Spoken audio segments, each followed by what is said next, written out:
Hello everyone. मैं आज आप लोगों को पास्कल्स ट्रायंगल के बारे में बताना जा रहा हूँ। पास्कल्स ट्रायंगल के बारे में यूजुअली लोग नहीं जानते, बट अगर 11th की मैथमेटिक्स पढ़ेंगे तो उसमें बायनोमियल थ्योरम चैप्टर में इसके बारे में जिक्र होता है। यूजुअली ये स्कूल लेवल पे भी नहीं पढ़ाया जाता, लेकिन पास्कल ट्रायंगल एक बड़ा ही मज़ेदार ट्रायंगल है। हम बचपन से ए प्लस बी का होल स्क्वायर पढ़ते हुए आ रहे हैं, हम बचपन से ए प्लस बी का होल क्यूब पढ़ते हुए आ रहे हैं। उसके आगे के पावर्स की जरूरत नहीं पड़ी, लेकिन अगर वो पड़ी तो क्या उसे निकाला जा सकता है? ये ए प्लस बी का होल स्क्वायर कहाँ से आया? ये ए प्लस सी का होल स्क्वायर कहाँ से आया? इसे हम चुटकियों में कैसे डिराइव कर सकते हैं? ये सभी हम पास्कल्स ट्रायंगल के बारे में सीखेंगे। पास्कल्स ट्रायंगल कोई ज़्यादा डिफिकल्ट चीज़ नहीं है, ये बहुत ही छोटी सी चीज़ है। ये बेसिकली नंबर 1 से शुरू होती है एंड बाद में वैल्यूज एडअप होते जाते हैं। आइए देखते हैं कैसे। जैसे यहाँ पे वैल्यू लिखी है 1, हमने यहाँ पे भी 1 लिख दिया, यहाँ पे भी 1 लिख दिया, फिर हमने यहाँ पे 1 लिखा, देन इन दोनों 1 को अगर हम ऐड करेंगे तो 2 एंड देन यहाँ पे 1, फिर हमने यहाँ पे 1 लिखा, इन दोनों वैल्यू को ऐड किया 3, इन दोनों वैल्यू को ऐड किया 3 और यहाँ पे वापस 1, फिर यहाँ पे हमने लिखा 1, यहाँ पे इन दोनों को ऐड किया तो 4, यहाँ पे दोनों को ऐड किया तो 6, यहाँ पे दोनों को ऐड किया तो 4, यहाँ पे दोनों को ऐड नहीं करना, बस ये 1 की सीरीज कंटिन्यू रखनी है। मुझे लगता है पैटर्न समझ गए होंगे कि यहाँ पे 1 लिखूंगा तो यहाँ पे इन दोनों को ऐड करने के बाद 5 आना चाहिए, यहाँ पे दोनों को ऐड करने के बाद 10, यहाँ पे दोनों को ऐड करने के बाद 10, यहाँ पे दोनों को ऐड करने के बाद 5, यहाँ पे आना चाहिए 1। ठीक उसी प्रकार से 1, 6, 15, 20, 15, 6 एंड 1। ये बात हो रही है पास्कल्स ट्रायंगल की। इसमें एक बड़ा मजेदार पैटर्न हम नोटिस कर रहे हैं। ये 1, अगर हम a प्लस बी के होल पावर 0 की बात करें तो उसकी वैल्यू क्या होगी? ऑब्वियसली उसकी वैल्यू 1 होगी। अगर हम a प्लस बी के पावर 1 की बात करें तो वो उसकी वैल्यू क्या होगी? a प्लस बी, यानी कि a into 1 plus b into 1। अगर हम a प्लस बी के होल स्क्वायर की बात करें तो a square into 1 plus 2ab plus b square into 1। अगर हम a प्लस बी के होल क्यूब की बात करें, a cube into 1, a square b into 3, ab square into 3, b cube.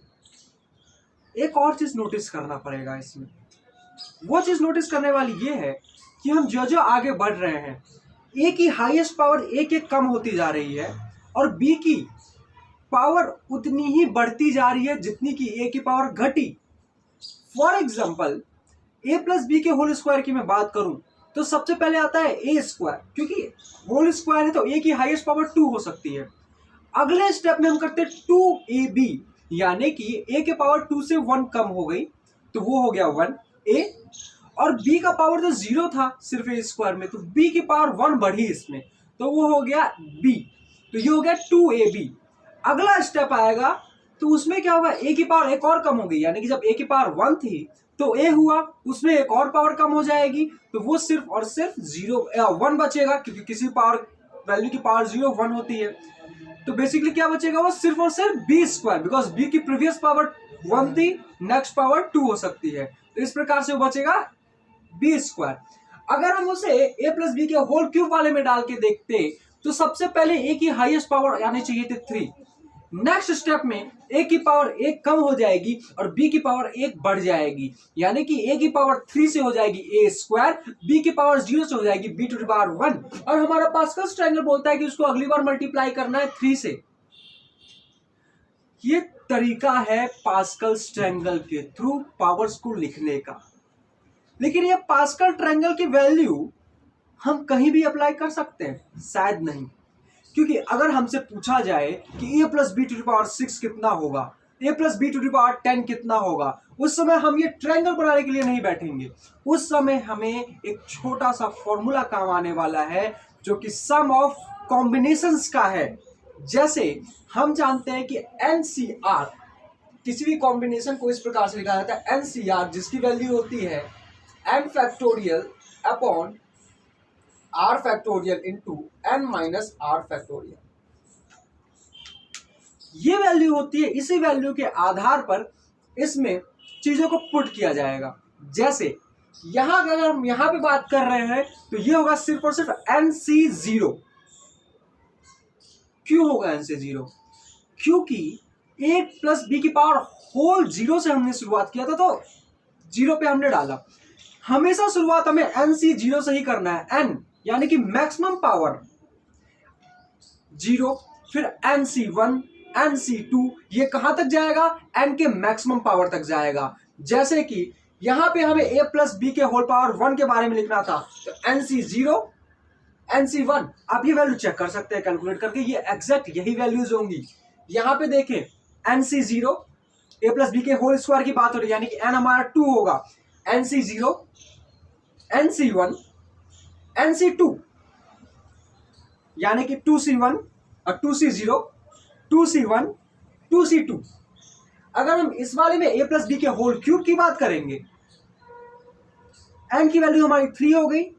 NC0 यानी कि 3C0, NC1 यानी कि 3C1 जिसकी वैल्यू 3 होगी, NC2 यानी कि 3C2 जिसकी वैल्यू भी 3 होगी, एंड NC3 मतलब 3C3 जिसकी वैल्यू 1 होनी है। हम नेक्स्ट पे जाए कि a प्लस बी के पावर 4 के बारे में बात करना है, यानी कि n की वैल्यू 4 हो गई इस बार। NC0, 4C0 यानी कि वैल्यू 1, NC1 यानी कि 4C1 जिसकी वैल्यू होगी 4, NC2, 4C2 जिसकी वैल्यू होगी 6, NC3 यानी कि 4C3 जिसकी वैल्यू होगी 4, NC4, NC4 यानी कि 4C4 जिसकी वैल्यू होगी 1।